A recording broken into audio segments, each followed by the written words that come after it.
Good day mga kalapatids, ito toss na naman tayo ng mga warriors natin. Siyempre sila pala yung lineup natin. So ang pagtotosan natin ito is dun sa may San Simon, no? Titingnan natin kung makapag-toss tayo sa may gawi doon. So dun ulit, then lilipat tayo possible.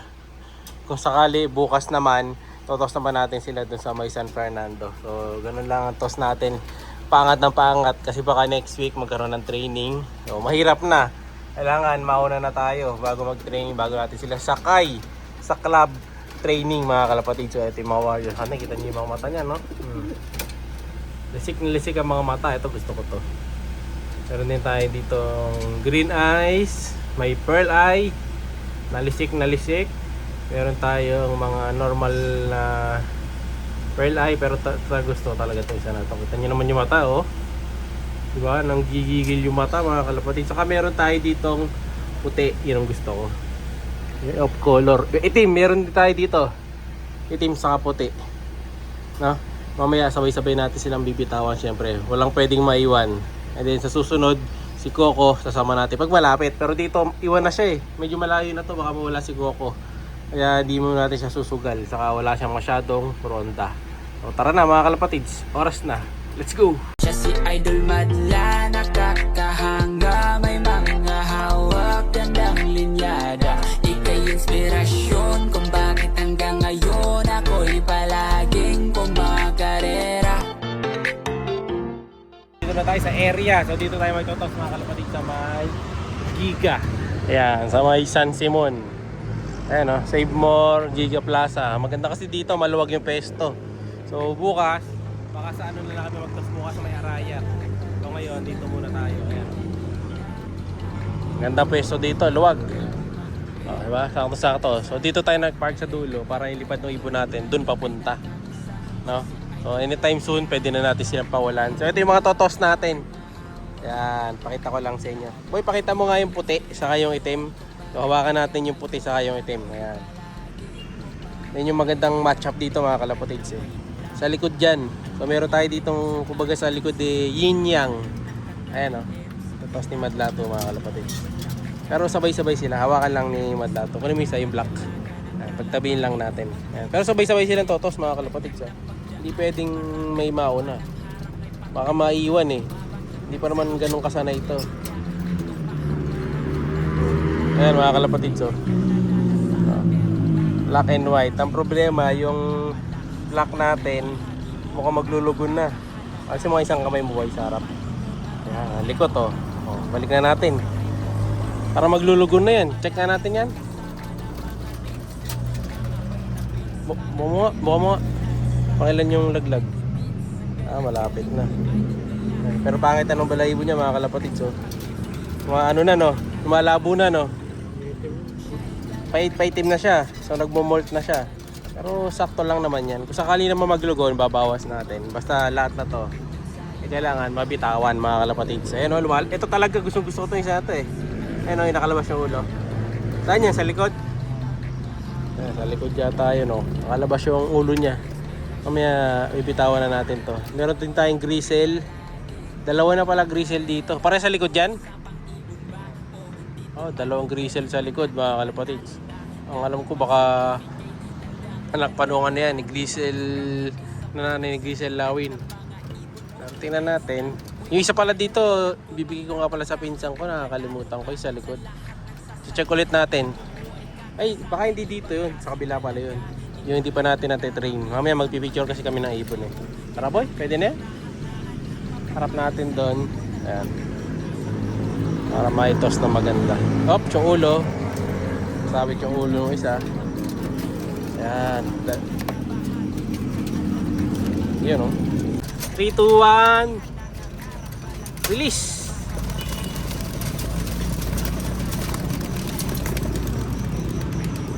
Nahuli si puti mga kalapatids na lumabas. Ilan kasi yan? 17. 17 birds ang tinos natin mga kalapatids. Sana. Yan sila, dami. Yan o, pero mas marami pa yung susunod na batch dyan mga kalapatids. Ito lang muna, 17. Mabuhasan pa naman to eh. Basta ang entry natin sa dulo kailangan 10. Ayan, no? Sino kaya mauna uwi sa mga to? Tignan natin kung mauna sila sa atin. Last time nauna pa ako sa kanila eh. Kailangan ngayon mas maaga sila. Yun, malayo no.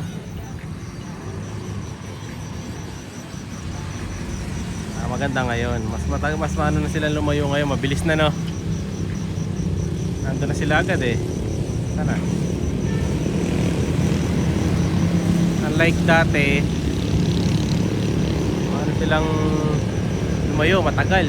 Pero eh, lumayo agad sila. Sabihin, mas kabisado na nila yan. Tara na. Let's go. Uwi na tayo. Check natin. Ano yata ito, kompleto na sila mga kalapatid. O, diba? Kabisado na nila yung pinagtotosan natin na yun. So okay na yun. Pwede na tayong mag-move sa mas malayong pwesto. Sa taas ayun, may isang ibon na rin ako nakita. Ayan, oh. Pero akit tayo dun para i-check. So 6 dito. 1, 2, 3, 4, 5, 6. Ah, ito pala yun. Tatlo pala grizzle dito. Bali isa lang pala regular color natin mga kalapatids dito. Ayan o. Oh. Meron tayo ditong grizzle, puti, itim, grizzle. Ito yung favorite ko sa lahat. Isa na to. Ah, ito kilala ko to. Anak nila, ano to mga kalapatids? Inbred ducks. Cross dun kay nanay ni Grizzle Lawin. So may ano to, posibilidad ng speedbirds. Ayan, kita niyo mga to. Team ano natin yan, speedbird natin yan. Ito lalong ito, favorite ko talaga itong isa na to. Ayan, pinaka gusto ko sa lahat to, yung grizzle natin na to. Ayan, maganda yan yung grizzle. Yung white medyo hingalin pa. So ayan, binabantayan natin yung mga hingaling pa. Pag medyo hingaling pa sila, kailangan pa natin ng ronda. Kulang pa sa ronda yan, no? Kailangan patibayin pa sa ronda. So yun yung 6 dito. Ngayon, pasok tayo sa taas. Doon na sila oh. Nasa landing board pa.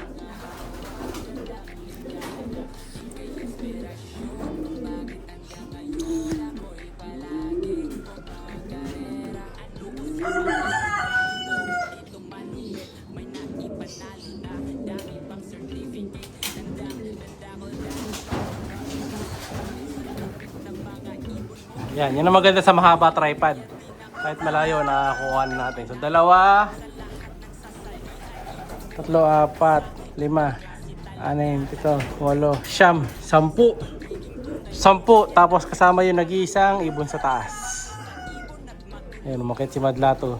Tutulak na niya yata. Wait natin siya. Puro barako nga pala dito mga kalapatid. So yun, no? So, wala pang electrolytes to kasi malapit lang. So ano lang nila to eh. Parang ronda lang nila to mga kalapatid. Siya normal na nila to. Normal na kain lang sila. Walang dagdag. Mga pinakita ko naman sa inyo na second batch. Ito na sila oh. Yan. Matured na to. Ready nang iwala rin yung mga to mga kalapatids. Kailangan masanay na to kasi kabatch to naman natin eh. Mga one low praise. Nauna lang yung mga one low praise. Tapos iba dito yung mga backup natin dati. Ayan. Wait natin. Pakainin mo na. Ay, may isa pa dun. Uy, may dagit ka. Ha? May dagit ka. May dagit dun sa likod mga kalapatid. Ayan na naman oh. Ayan naman, lagi tayo may dagit. Blue bar na dark. White ang ring. Para may sticker pa. Ano na naman kaya to? Ibon yan. Dito na naman oh. Mauli natin to. Toss ulit natin. Si Dagit. Ay si Dagit. Di sinasama to toss mga kalapatid. Kasi hindi naman sa atin yun. Ang toss ko talaga do. Winawala ko na talaga siya. Nakakauwi lang. Matindi yun eh. Kaya di siya kasama sa toss. Eh. Baka kasi ano. Baka hinahanap nyo si Dagit sa toss natin. Wala talaga si Dagit sa toss natin. Kasi di naman natin ibon yun. Kaya di ko tinutos. Hinintay ko lang yung mag-chat yung may-ari. May nag-chat sa akin. Ganun din daw yung ring. Same ng ring. Kamukha ng ring sa akin, kabilaan na rin. Ganun. Pero yung digit, problema, hindi niya masend sa akin yung listahan ng ring na, yun nga, na meron siyang record. So yun, importante yun na pagka may ibong kayo, yung pangkalapatin nyo, kailangan nililista nyo yung ring number. Tapos kung anong kulay. Pag pinanganak, sulat nyo kagad yung ring number. Pag lumabas yung kulay, ilagay nyo yung kulay, mga kalapatids. Para if ever mawala yung ibon nyo, may record kayo. Pagka may nakahuli, yun yung papakita nyo na may record talaga kayo. No?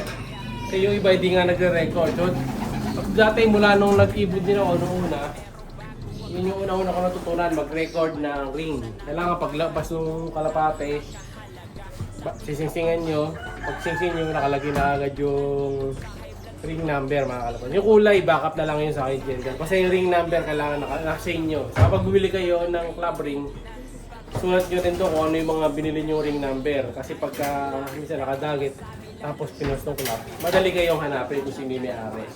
So, ganun lang, pagka may ibong kayo. At isa, ayan, yung pula, gisa natin pula. Complete na? 11 na yan? May isa pa eh, you know. Yung makulit. Pasaway talaga yun yung kapon.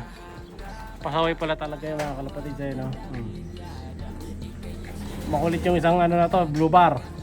Sino ka man, tatandaan kita. At yung pag-bird natin, pag hindi na naman kinuha ni Boss Idol, so pipili ulit tayo ng panibago. Kaya yung mga hindi nakatanggap, okay, mawala ng pag-asa, mag-comment kayo agad, panibago tayo upload. No? So, simulan natin ngayon, try natin yung mas maaga mga upload. Baka 5 PM mag-upload na kami. Depende pagka mag-vlog. No? Update ko na kayo mga kalapatids. Like, share, subscribe, comment palagi para sa bird. Ingat! Hindi tagi to. Siya'y kalapatistang napakagaling na kinakilala.